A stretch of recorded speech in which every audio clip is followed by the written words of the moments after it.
Alors, merci à vous de m'avoir invité aujourd'hui. J'aimerais vous apporter quelques éléments sur ce titre qui m'a été proposé, Le futur des personnes endeuillées.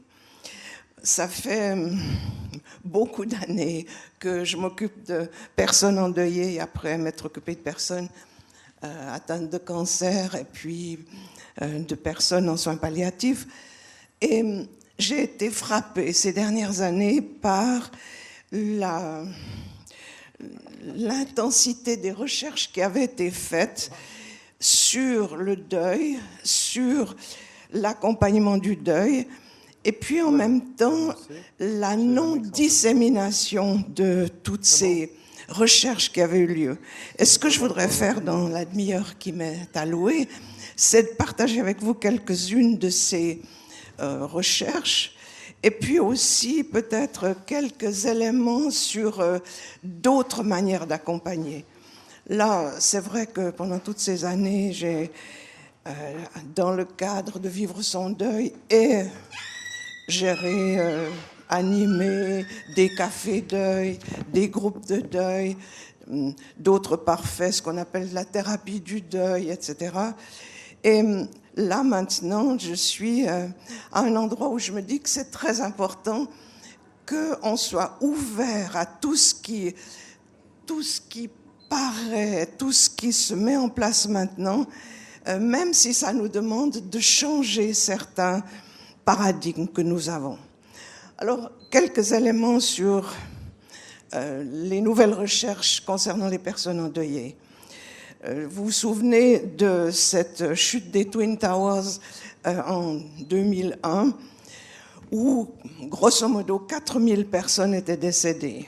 Et 4000 personnes, selon des statistiques un peu générales, si on admet qu'il y a 10 personnes au moins qui sont touchées par le décès de quelqu'un, ça représentait 40 000 personnes, 40 000 endeuillés. Et en fait, je crois que cet événement a marqué tous ceux qui accompagnaient des endeuillés et tous ceux qui étudiaient les conséquences du deuil. C'est vrai que ça a été tellement passé en boucle, et ceux qui pouvaient avoir accès à une télévision et qui sont ici, je suis certaine que vous vous souvenez de ces tours qui tombaient, etc. Avec les messages déchirants de ceux qui étaient dans les étages supérieurs, qui téléphonaient à leur famille, mais ne pourraient pas s'extraire de ces tours. Et ça a été quelque chose de très, très, très marquant, je dirais presque mondialement, parce que ça a été repris par toutes les télévisions du monde, etc.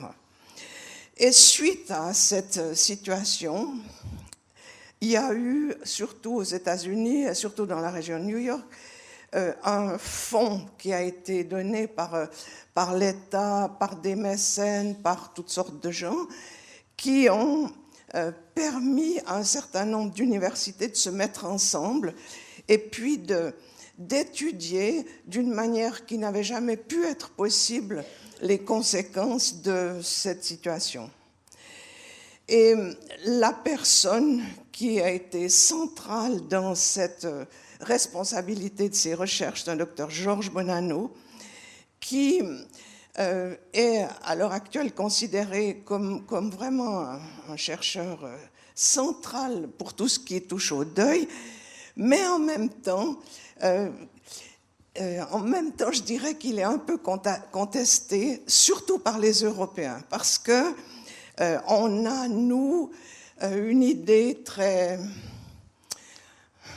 peut-être un peu figée de ce qu'est le deuil, de comment ça se passe, de ce qui est bien, de ce qu'il faut faire, de ce qu'il ne faut pas faire, à tel point que ces études très, très, très scientifiques et reconnues sur l'Europe et surtout la francophonie, il a eu de la difficulté à les faire publier, et il les a fait publier par un éditeur québécois qui, en général, ne publie pas des choses, enfin, les grandes recherches scientifiques. Alors, je voudrais vous dire, en quelques mots, ce qu'il a pu mettre en évidence.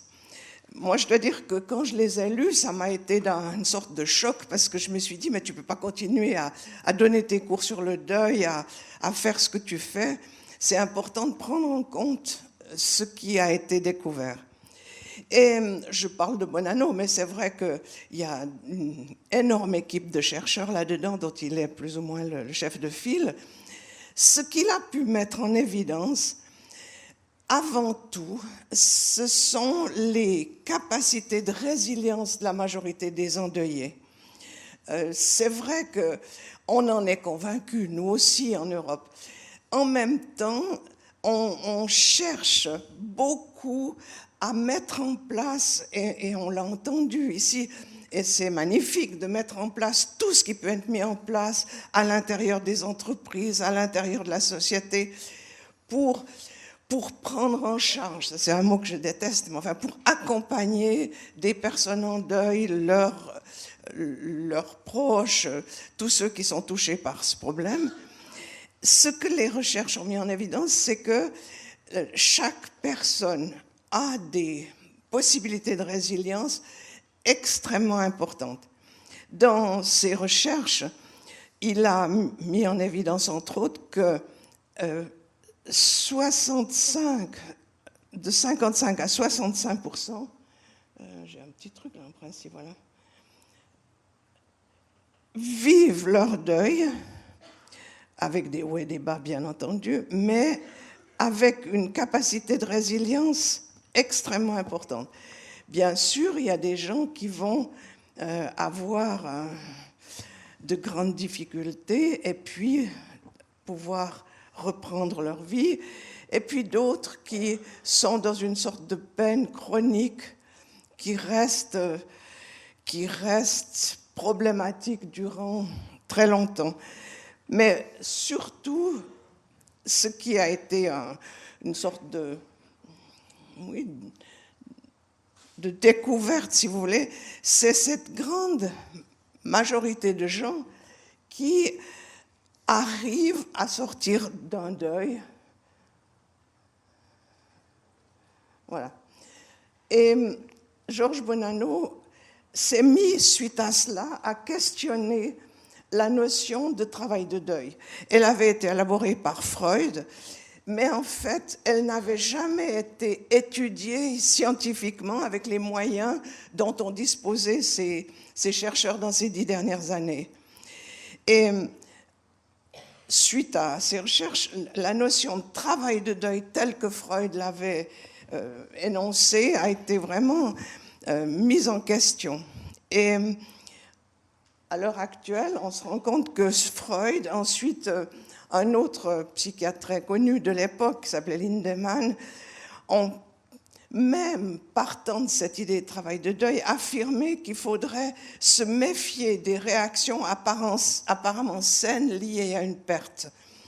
Que quelqu'un qui vit ces situations sans manifester une grande détresse pourrait peut-être être dans une situation de déni. Et ce qu'il a surtout mis en évidence, je dis Bonanno et tous ses collaborateurs, c'est que la recherche ne confirmait pas les étapes du deuil telles que, je les ai enseignées pendant des années, et des tas d'autres gens aussi, qui étaient tirées du travail de Kübler-Ross. En fait, à l'origine, elles n'ont jamais été envisagées comme des étapes du deuil, mais elles étaient liées à la fin de vie. Elles étaient le résultat d'une sorte d'enquête que Kübler-Ross avait faite, qui était constituée de 225 interviews. Pendant 1 heure, elle voyait des personnes qui étaient en fin de vie, et puis tout ceci avait été retranscrit, puis elle avait utilisé une méthode de recherche qui s'appelle Grounded Research, dans laquelle on voit émerger des catégories, et sur cette base, elle avait donné ces étapes qui étaient en fait celles de la fin de vie. Et ses collaborateurs à l'époque ont pensé qu'après tout, puisque c'était des étapes qui décrivaient la fin de vie, ça pouvait aussi décrire le deuil. Mais on se rend compte, quand on lit toutes ces recherches, que l'idée d'étape qui souvent a été prise d'une façon très statique, comme ça. Voilà, il y a cette première étape, cette deuxième, cette troisième, cette quatrième, et on finit par avoir une sorte de grille qu'on pose sur l'endeuillé, mais qui ne correspond à pas grand-chose. Moi, je me souviens d'une situation avec une élève infirmière qui passait un examen. Elle me dit, vous verrez la dame chez qui nous allons, elle est maintenant, elle est dans la phase de colère. Ça, c'est une personne en fin de vie. Et puis, en fait, moi, je parle avec cette personne. Il y avait eu un problème pendant la nuit, puis vraiment, elle avait de quoi être très en colère. Mais très vite, je voyais, enfin, j'avais pu parler avec cette étudiante, mais très vite, on voit comment on peut utiliser ça comme des catégories dans lesquelles on veut faire entrer la personne qu'on voit, qu'il s'agisse de personnes en fin de vie ou qu'il s'agisse d'endeuillés. Donc, ça a été quelque chose d'assez frappant, l'idée de se dire qu'on pouvait passer à autre chose et que ces différentes catégories, finalement, ne servaient pas la personne endeuillée. Au contraire, elle jette une suspicion sur les endeuillés qui s'adaptent trop bien à la mort d'un proche et qui reprennent trop vite une vie normale. On se dit, c'est pas normal. Enfin, je pourrais vous raconter plein d'histoires de gens qui viennent et qui disent, on m'a dit que je devrais aller voir quelqu'un parce que j'ai pas exprimé mes émotions, mais vous savez, je sens pas que je devrais exprimer mes émotions, etc. Enfin, bref. Elles ont contribué quelquefois à jeter la suspicion, et ça, c'est un problème qu'on peut rencontrer fréquemment. Et puis, les professionnels des soins de la psychologie, et puis bien sûr de nombreux bénévoles qui ont été formés par ces professionnels, sont arrivés à penser quelquefois que les personnes résilientes étaient dans le déni et qu'il y avait peut-être quelque chose à faire et qu'il fallait les aider à exprimer. Les recherches actuelles mettent en évidence l'importance des personnes endeuillées et le fait que cette résilience est beaucoup plus grande qu'on ne l'a imaginé quelquefois. Il y a toujours eu des gens qui ont insisté sur la résilience, mais d'autres qui étaient très certains qu'il fallait absolument que les gens passent par différents points de vue. Et la capacité d'adaptation et la flexibilité comportementale qui tendent à augmenter dans notre environnement changeant favorisent cette résilience. Samedi, on avait un congrès sur le deuil après suicide et un monsieur témoignait du fait que sa compagne s'est jetée d'un pont. On est venu le chercher au travail et puis il a été à l'endroit où elle s'était jetée du pont, elle n'était plus là. Et les policiers qui étaient là, des policiers suisses, l'ont immédiatement pris dans un poste de police où on lui a mis en face de lui le psychologue de la police pour essayer de lui faire dire ses émotions. Et il disait à quel point c'était traumatisant parce que ce n'était pas du tout ça qu'il avait envie de faire, que ce n'était pas du tout ça pour lui qui allait l'aider sur le plan du processus de deuil. Et il contestait cette manière de penser qu'il faut absolument que cette personne exprime des émotions, qu'elle puisse parler, etc. C'est vrai pour un certain nombre de gens, mais ça n'est pas vrai pour tout le monde. Donc, ce qui est nécessaire, c'est que les professionnels et les bénévoles qui accompagnent les endeuillés modifient certaines de leurs représentations, restent très ouverts à la dimension, justement, de la résilience. En suivant toutes ces recherches, en utilisant de plus en plus ceci dans ma pratique, je me rends compte que c'est souvent les pensées que nous entretenons envers les circonstances stressantes qui jouent un rôle central dans le processus de deuil. C'est beaucoup plus ce qu'on se dit, ce qui remplit nos pensées, qui va déterminer la manière dont on va vivre ce processus de deuil.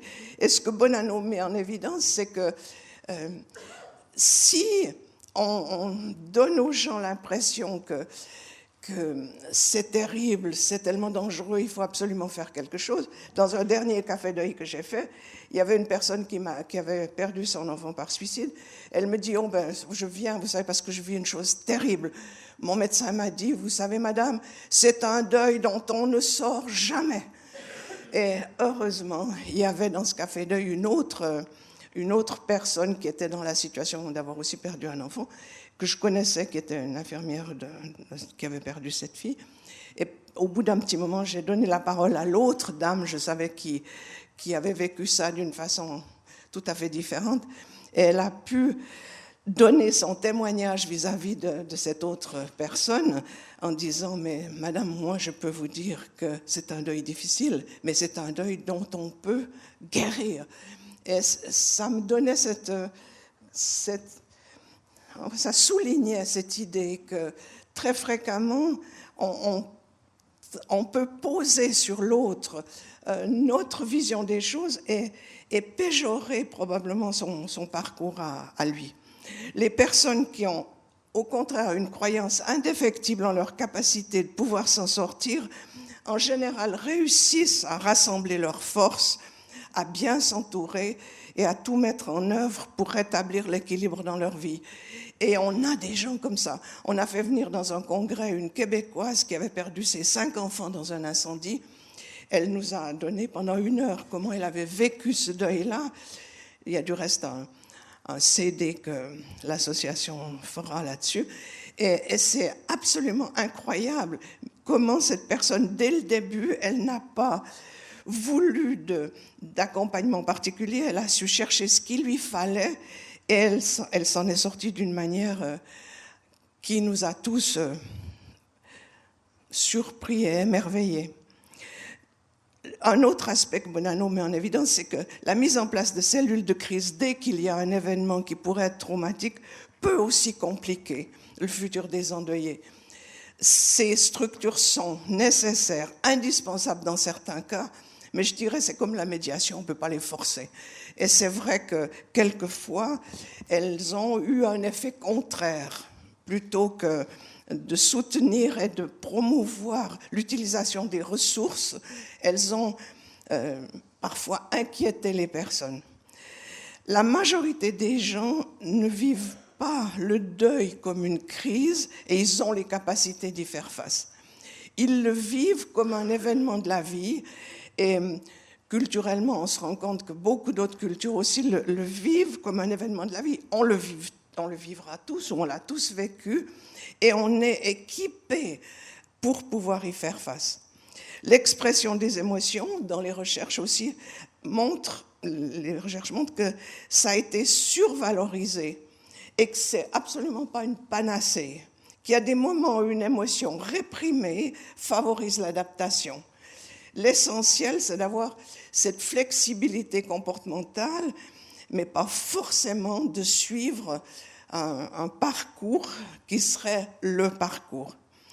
L'idée qu'il y a un processus de deuil sain et un qui ne l'est pas est fausse, enfin c'est ce que mettent les recherches en évidence, mis à part bien sûr certains comportements déviants, mais autrement chacun va utiliser les ressources qu'il a en lui. Et l'accompagnement, ça suppose qu'on soit là pour aider la personne à identifier ses ressources et les trouver et les augmenter. Bien sûr qu'il y a des gens qui n'arrivent pas à surmonter leur chagrin et la mort d'un être cher et que cette circonstance peut être dévastatrice pour eux. Et tout ce qui est mis en place est important. C'est important pour que ce soit à disposition de ceux qui en ont besoin, mais qu'on n'imagine pas qu'il y a une façon d'envisager le soutien au deuil. Ceux qui ont besoin d'aide et d'accompagnement, de vraie présence et d'ouverture, ils ont à recevoir tout cela sans grille et sans projet sur eux.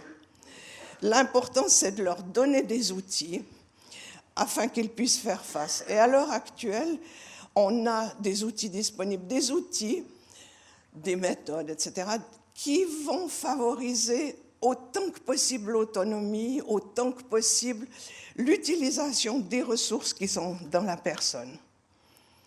Et je voudrais juste vous citer deux approches que maintenant j'utilise dans l'accompagnement du deuil. Ce qu'on appelle la technique de libération émotionnelle positive, j'insiste là-dessus parce qu'il y a une série de différentes approches qu'on appelle EFT qui visent à améliorer la circulation de l'énergie dans le corps et qui postule que nos émotions perturbent la circulation énergétique dans le corps et qu'on peut travailler sur l'intensité des émotions en entrant par un autre chemin qui est justement l'utilisation de points sur le corps qui favorisent cette circulation de l'énergie. Mais bien sûr, il y a différentes stratégies et différentes sortes d'EFT. Il y en a une qui s'appelle justement EFT positive. Je suis allée là à Londres et je trouve que c'est remarquable. J'ai pu l'utiliser dans différentes situations. Aussi chez des gens qui avaient vécu des choses traumatiques et qui, pour des raisons diverses, ne pouvaient pas bénéficier d'une thérapie parce qu'ils ne parlaient pas une langue, personne ne parlait leur langue, et ils pouvaient ainsi améliorer leur situation.